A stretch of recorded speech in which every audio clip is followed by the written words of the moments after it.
Albert Michanu est un lecteur qui n'aime pas laisser de traces. Il effleure les livres sans vraiment les ouvrir, car la plus grande de ses hantises serait de casser le dos de la reliure. Ça, il ne supporte pas. Michanu est un lecteur par effraction, un visiteur des mots, un cambrioleur de la pensée. Michanu est un voyeur. De ses lectures, Michanu aime citer des passages, réciter des phrases. Depuis sa naissance, Michanu tente par tous les moyens de ne pas être lui-même. Il préfère citer les auteurs plutôt que d'avoir à dire « je ». Pour une raison obscure, parler à la première personne lui est somme toute impossible, voire même comme interdit. Michanu n'a pas de moi, au fond il n'en veut pas.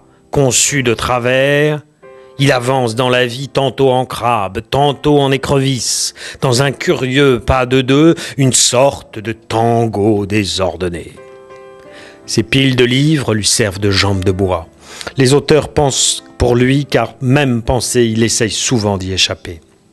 Un tel a dit, un tel a fait, un tel pense que Michanu est un intellectuel. À certaines heures, Michanu se surprend à être coquet. Sur ce terrain, il a aussi des idées bien arrêtées. Depuis le 5 mai 1955, la minute même qui a suivi sa naissance, vers 11h12, tout s'est bloqué.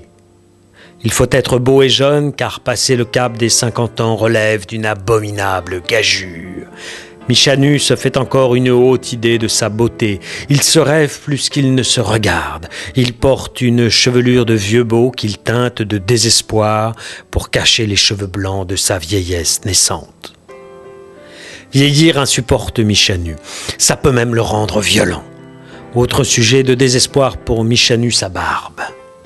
L'homme est doté d'une redoutable pilosité faciale, une sorte de fourrure hérissonesque en acier trempé. Se raser relève d'une sérénade digne d'une corrida picaresque, tant sa barbe est à la fois fournie et surtout très dure.